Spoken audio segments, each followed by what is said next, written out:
we are where we are. We accidentally formed government out of our common despise of the ANC.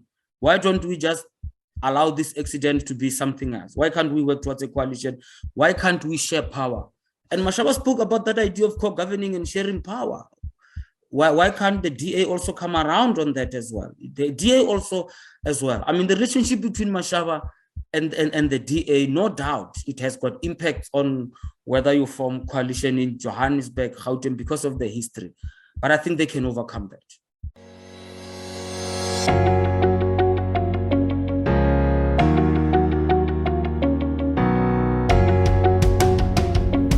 Hello, my name is Donald, and welcome to the #1 media company, WorldView. At WorldView, we explore everyone's perspectives on all things that can broaden our worldview. Today, we're talking with Dr. Ralph Mathekga. The doctor has been a lecturer and economic researcher at the Institute for Democracy in South Africa, and he has worked at the National Treasury.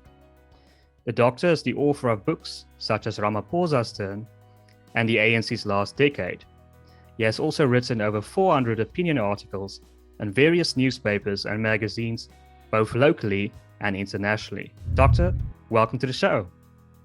Thanks, Donald, and great pleasure to be talking to you, and greetings to your viewers. Absolutely, the same. And so, Doctor, in your book, The ANC's Last Decade, which I would recommend to anyone, it's a very interesting book about pertinent subjects that we will cover in this interview. You mentioned that where a lot of things went wrong for the ANC is where they embraced democratic centralism. What is democratic centralism, and why did the ANC lose its plot because they embraced that?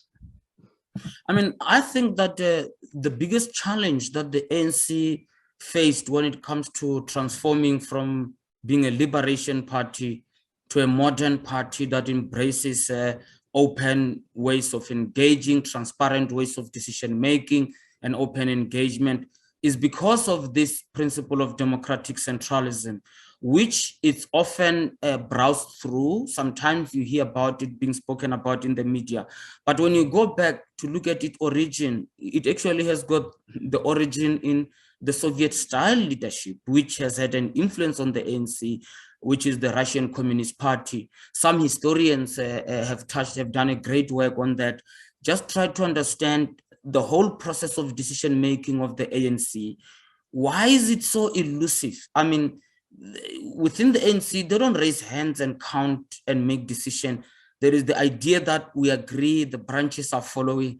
But when you look at it, it lacks transparency, it lacks consultation. It's actually a very centralized form of leadership that we often see in communist style type of leadership. There are different permutations of that, and I do think that the ANC it has been trying to experiment with that idea of democratic centralism, whereby the key decisions are understood to come from the center of the party, which get the wisdom in a way that it is not well explained, it's not really transparent, but somehow there are those that encapsulate this wisdom of the party.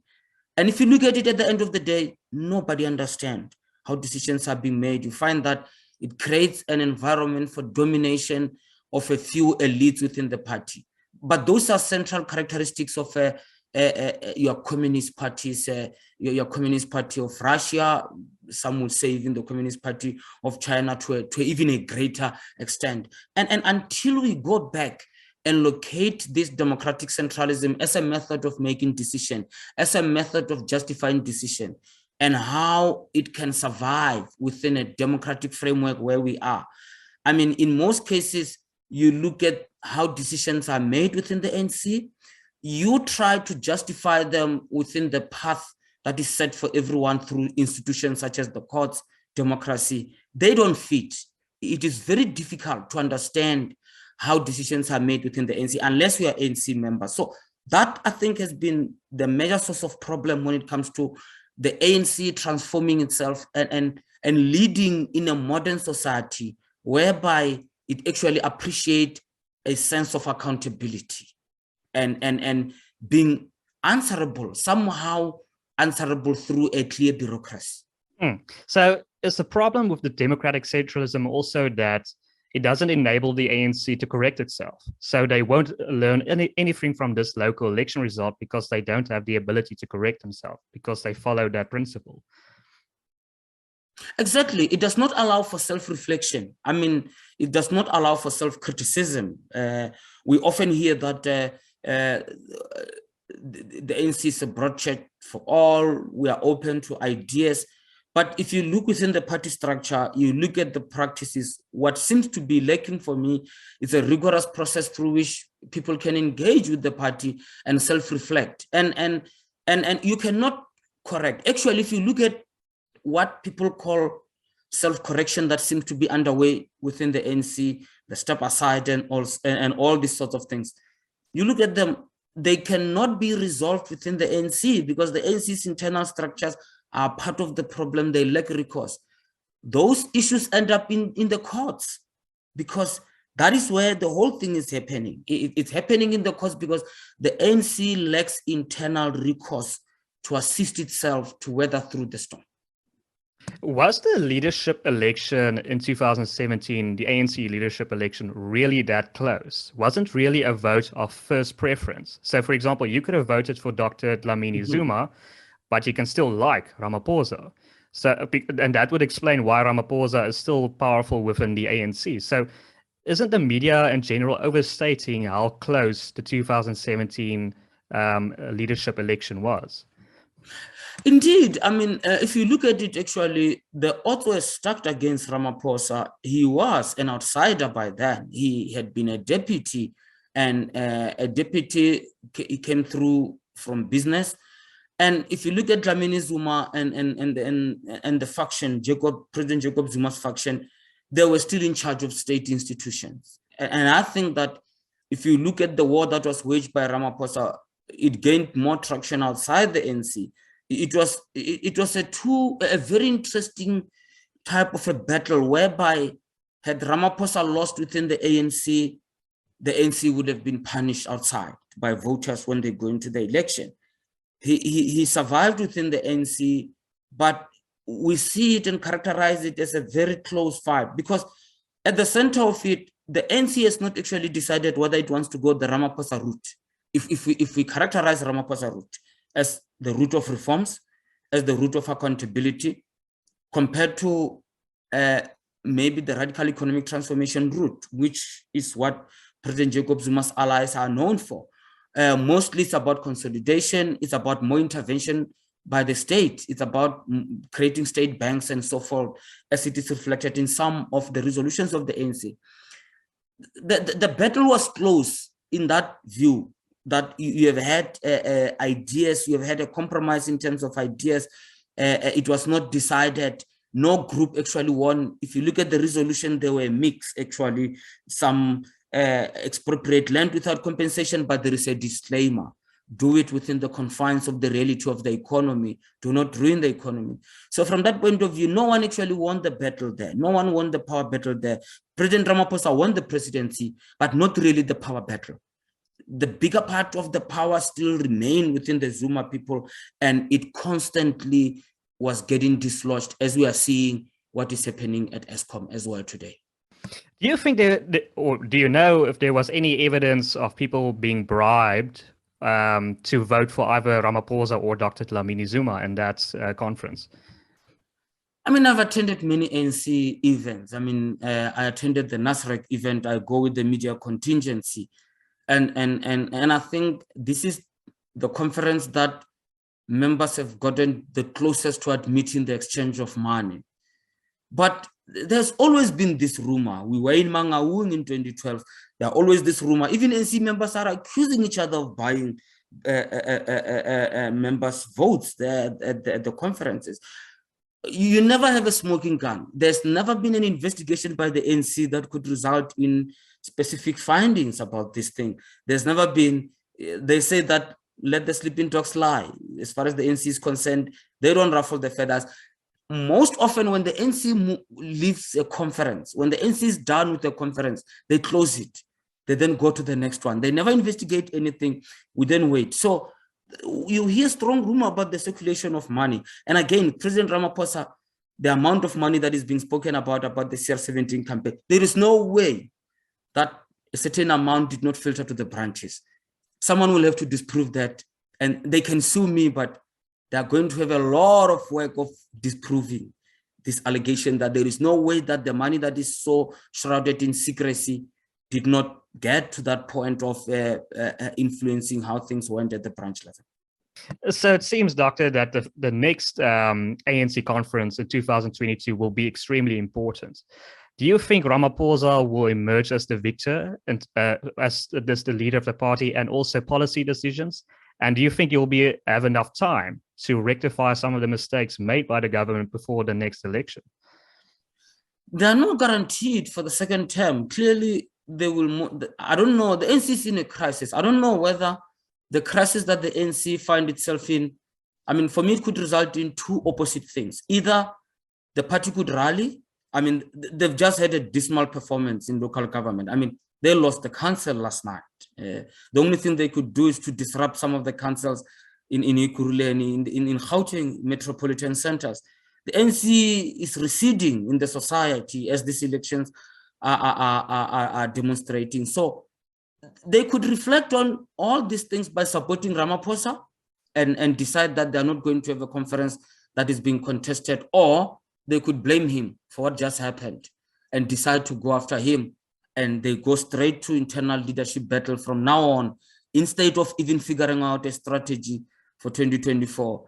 Either way, they are in trouble. It's all about what is the best way to mitigate where they are. And for me, the best way to mitigate is to stick to Ramaphosa.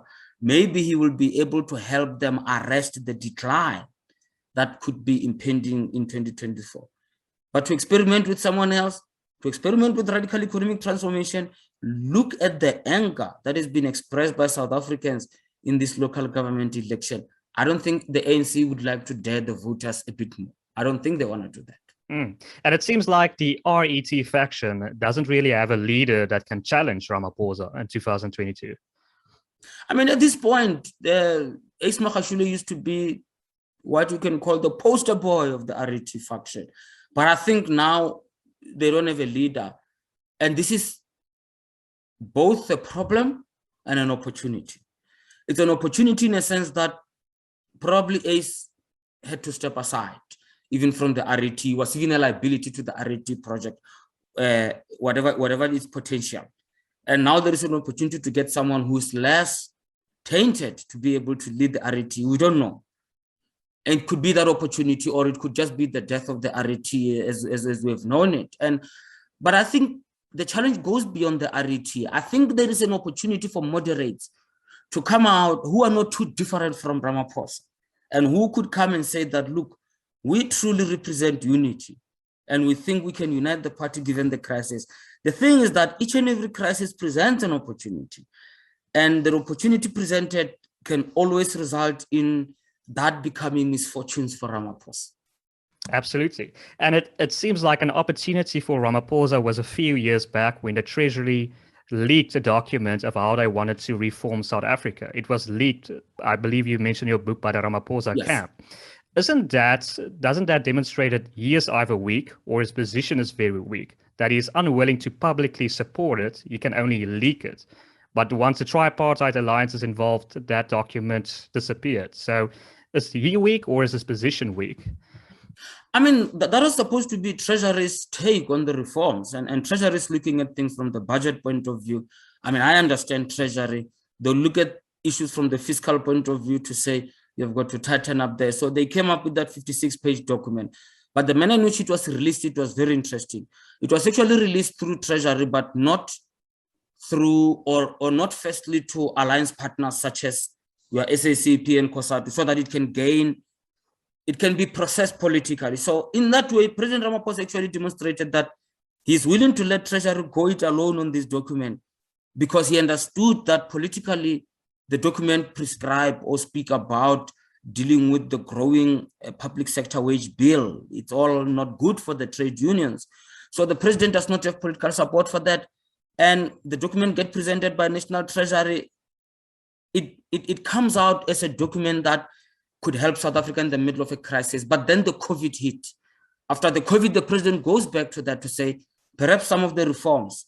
But then government goes into the crisis of credibility with the mismanagement of the public, the personal protection equipment money, as it's happening across the world.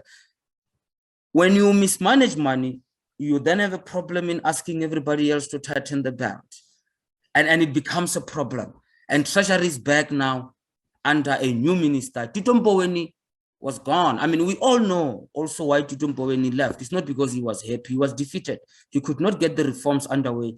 And that says that President Ramaphosa actually does not have that support he needs for Treasury in order for Treasury to do what he wants Treasury to do. It doesn't mean Treasury cannot push the reforms, but they will push them by the time they become inevitable when you look at the fiscus. At the moment of a crisis, you would want the leverage. You would want to do it at the time that you can actually influence which way the reforms are go, influence the pace. You don't want to do it at the time where you just have to march along. There isn't much you can decide upon. And it seems as if we are getting to that point where it's becoming a crisis.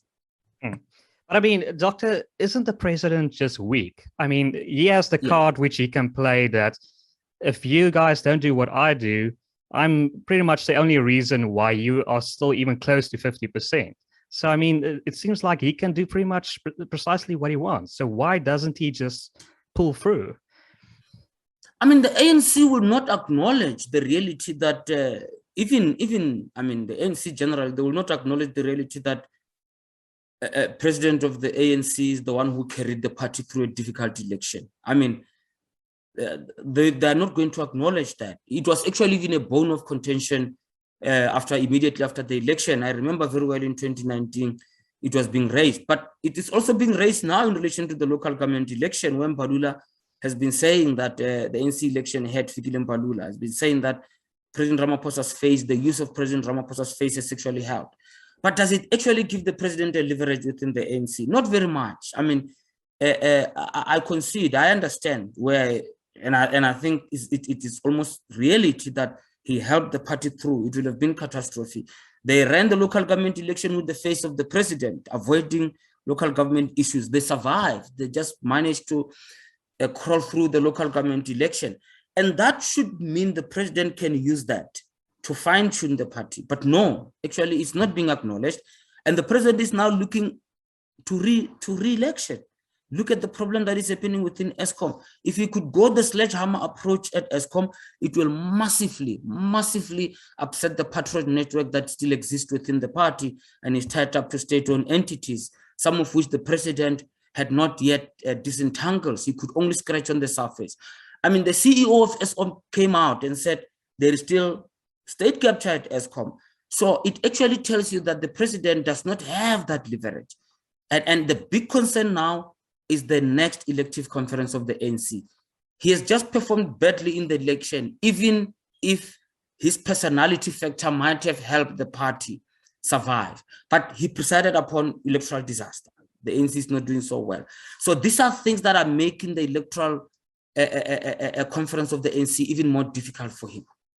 That's interesting that you say that the ANC is actually questioning whether Ramaphosa helped them or not with this election. I mean, I'd say, I think a recent poll showed that Ramaphosa is way more popular than the party. So clearly they're not looking at the data. But I mean, you mentioned the local election. Do you think this local election was a political earthquake? Was it the harbinger of change to come? A big one. I mean, one of the things I say in my book is how South Africa is going to move closer to regionalization. And what I'm saying is to say that in the future, it will not matter who runs South Africa. It will not matter who's the president, but it will matter who's the mayor of your town. Because I believe that political power is becoming more regionalized. Small political powers are noticing that they don't have to spread their wings across the country or maybe their presence across the country equitably. They can just focus on particular regions and showcase success in those areas, and that will be a success on its own. You don't need to be run Limpopo and Gauteng. You can just run one area and still be a success and be in the history of success, political success in South Africa. And I think we're going there. So I think local government has actually displaced the ANC in those regions. And I think what I thought I was pointing at is actually happening faster than I thought. I mean, I did not anticipate the ANC not running some of the metros in Johannesburg in the manner that it seems to be the case. Johannesburg, possibly the city of Tshwane, possibly, and Ekurhuleni, no doubt. So it's happening much faster. And these parties, they are going now to face the ANC at national level, because the ANC will try by all means to use Section 139 to infiltrate the running of those municipalities. But I think this is how municipalities are going to evolve to becoming more and more autonomous sphere of government. And hence these elections matter a great, great deal in pointing the country towards that regional consolidation of political power. What do you think is the play by the EFF and ActionSA to support the DA and the free cities in Gauteng? Because obviously it puts the DA in quite a difficult position, because they say they don't want to go in a coalition with the EFF. So either those mayors are going to have to work with them or resign. So what do you think is going to happen there? Well, first and foremost is that the DA reluctantly accepted the EFF vote, and the EFF can just pull the plug anytime they want. They've done it before. Look, the EFF strategy persists in these coalitions. They called the DA to the table to say, let's have a coalition. The DA said no, and they said that it's fine. We'll give you our vote anyway, and we'll still achieve what we will still achieve, even if we were in a coalition with you anyway. We will threaten to collapse the coalition. We'll make demands on you. That's what's going to happen. Because as long as you don't have an agreement on the common purpose, you don't have an agreement as to what is it that will be pursued by those coalitions, we know the only pattern that is left remaining to be observed is that of disruption. That's what we have seen since 2016 local government election. And I think that is what the EFF is playing here. The EFF, remember, does not want to take accountability for any council placed under governed through a coalition, but they want to get the maximum returns out of those coalitions. And what do you think is ActionSA's future? They were the big surprise of this local election. Do you think, I've heard Dr. Krokamp said that in BizNews that ActionSA will be the second largest party in 2024. Do you think that's a possibility, and that Herman Mashaba can be the premier of Gauteng? It is not unthinkable that they can be the second largest party. It's all about what they do from now. Let me tell you something that I've observed about ActionSA. I sit with Mashaba. He's a good friend of mine. I can call him that. I disagree with him politically, but one thing I'll always tell you about him is his genuineness when he presents his issues. He can be wrong. I disagree with him on a lot of issues, publicly so. He will write an opinion article stating how crazy I am that I've never run a party. But I know he's very genuine. And South Africa's politics lack that genuineness in it. And I think that because he's not part of the system, if they can remain not part of the system and consolidate, they are a party to watch. Because one thing after this election that they come out clear is that they're coming out as votable. I don't know if you know what I mean. And I don't even know if there is a word such as that, but let me try to explain what I mean. Here is a party that nobody knows, formed out of anger with the DA. Mr. Mashaba came about, some consultation, and performed as if he was an established institution. And a lot of people, I would say, I heard them speaking about him, but I don't think he came out as votable because he was never voted as ActionSA. But the amount of vote they have attained in this election might inspire a lot of confidence that this party is actually votable. And I think they're a big threat to the EFF. I had a model that I thought it was settling down. It was being broken into pieces. And just a quick display, a quick explanation. My model was that when it comes to the opposition parties in South Africa, position number 1 and number 2 have always went to the ANC and the DA. Position 3 usually went to another new party. It will be COPE, it will be the EFF. But the EFF was the first one to occupy position 2 election on election. In their maiden, position 3, in their maiden election in 2014, in 2019. But that looks like it's going to be disturbed, because I don't think they will remain number 3 dominant party. There's going to be a lot of commotion when it comes to what is the second and the third party. And ActionSA might be part of the movement around in those lines. Absolutely. And I think it can spell a death blow to the EFF if Julius Malema were to be charged for a crime, because there's so many charges racking up against him. But do you think Herman Mashaba can be bitter at times, and that bitterness is tarnishing his objectivity towards the Democratic Alliance or working with the Democratic Alliance? I think political maturity based on experience, or political maturity comes with experience as well. I do think that, look at what they've done. They rejected the idea of the coalition, the way in which they were dictated, but they still voted to remove the ANC. So it's not totally lost within the opposition. I do think indeed there are personalities, there are egos within the opposition. Mr. Mashaba speaks his mind. He speaks his mind, no doubt about it. And he might come across as someone who is not willing to compromise. But I do think if you look at how the opposition parties performed, including the EFF, they even if it was a reluctant vote, they still achieved something, which is to threaten the political base of the dominant party, that is the ANC. That on its own means that they can actually go back and talk. They voted together. Why can't they go back and try to explain what they've just done in terms of saying, look, let's have a coalition then. We are where we are. We accidentally formed government out of our common despise of the ANC. Why don't we just allow this accident to be something else? Why can't we work towards a coalition? Why can't we share power? And Mashaba spoke about that idea of co-governing and sharing power. Why can't the DA also come around on that as well? The DA also as well. The relationship between Mashaba and the DA, no doubt, it has got impact on whether you form coalition in Johannesburg, Gauteng, because of the history. But I think they can overcome that. Doctor, do you think ActionSA has an appeal outside of Gauteng? Do you think they can, for example, expand their base in a place like KwaZulu-Natal? I think that anything is possible.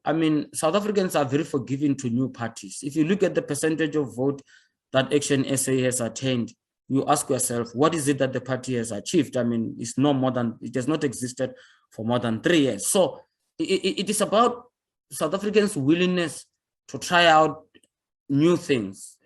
As long as you don't come tainted or excessively tainted, if you like. So I do think that there is an opportunity to go outside, to go to other areas out there. Mashaba has been a businessman whose business has actually reached those areas. One or another, he should know how to go back and take his politics back there. He should know the model. He should have a model in place. Yeah, no, definitely. Doctor, in your book, you mentioned that the DA was not smart in going back to the root of identity politics with Helen Zille coming back into the party. What would you do if you were now, I don't know, the campaign manager of the DA? How do you get back to the center? What would practical steps would you do to get back to the center of politics if you were now in charge of the Democratic Alliance?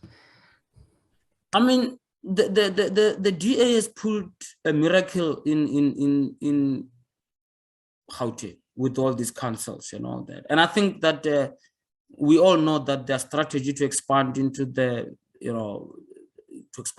Gauteng and so forth, it was dead with the likes of Mashaba and Maimane leaving the party, but it might be resuscitated if they allow the local leaders to actually lead in the party reaching out. It should be about people listening to each other. The DA leaders should go around and understand various regions and also just take heed from the challenges that is being confronted by their leaders in various regions. I don't know, they call them federal leaders or federal provincial leaders.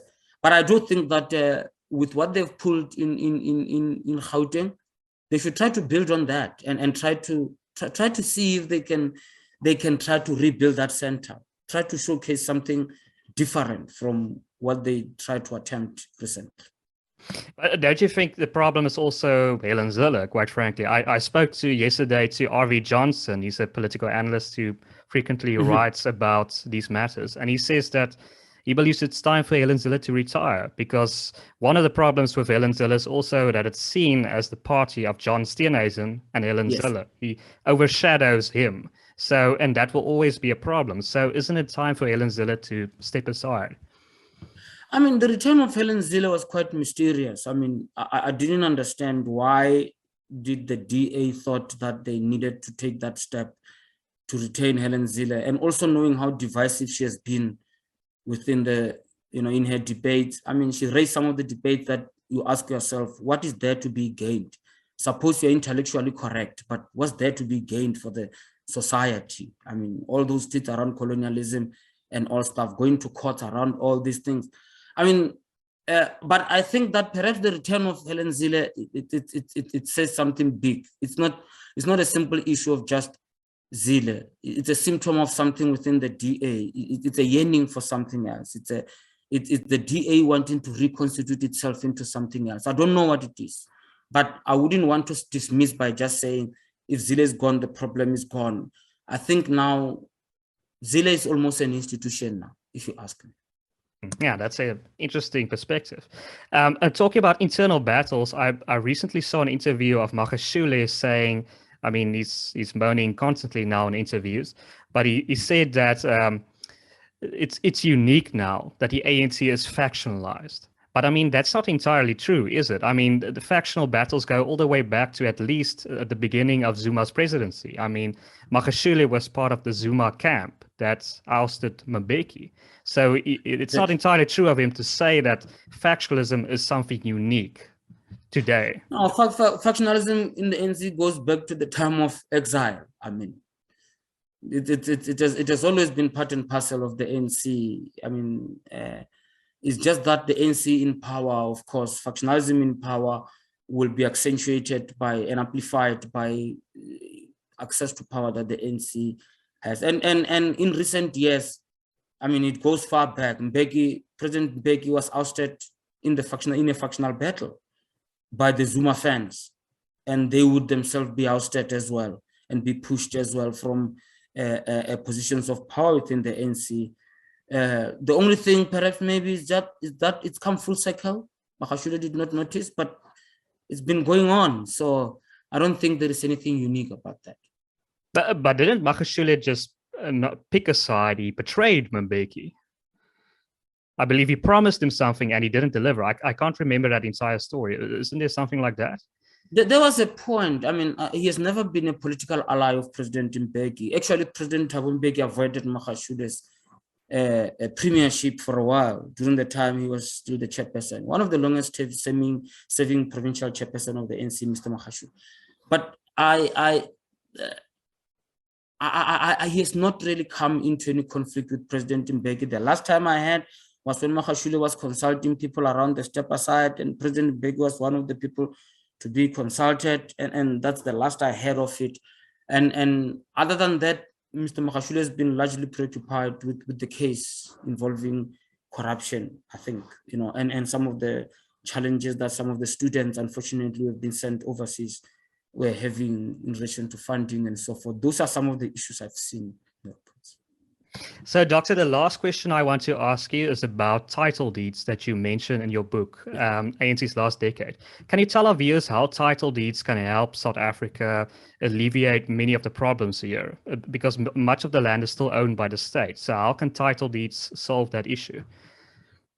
I mean, the whole pinnacle, we are a capitalist society, and we are a market society, and I don't think we are still willing to deny any of that. We are not first-year students. We are going to debate the extent to which we are that we settle. So as part of being a market society, a constitutional democracy, private ownership is very much important. And the mere fact that you can actually put value on a piece of land that you do not own, it cannot be understood as a fair arrangement in a market society.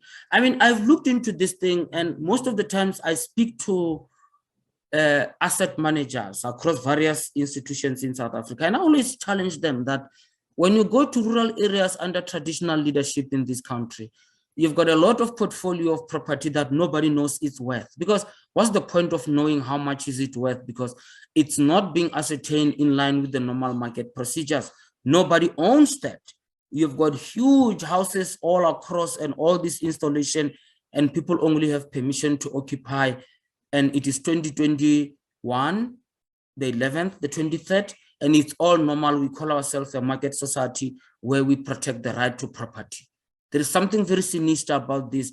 And this brings the ANC into direct confrontation with traditional authorities.